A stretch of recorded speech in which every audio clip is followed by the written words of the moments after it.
kagaling sa trabaho, gulatin mo naman ang mister mo with this creamy mushroom chicken. Pero dapat hindi lang sila yung nagpapakilig, pakiligin din natin sila, di ba?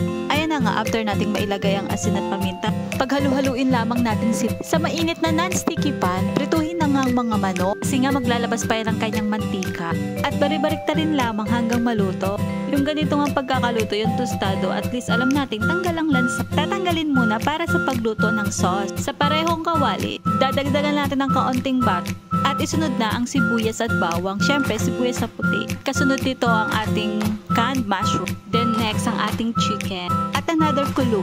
After naman, atin namang ilagay ang ating all-purpose green. Again, mix it again and let it another kulo.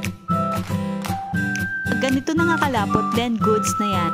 Para nga maging healthy, then add natin ang parsley. Ito ay optional lang naman. Pwede mo nang gulatin ang mister mo with masarap na hapunan ng creamy mushroom chicken.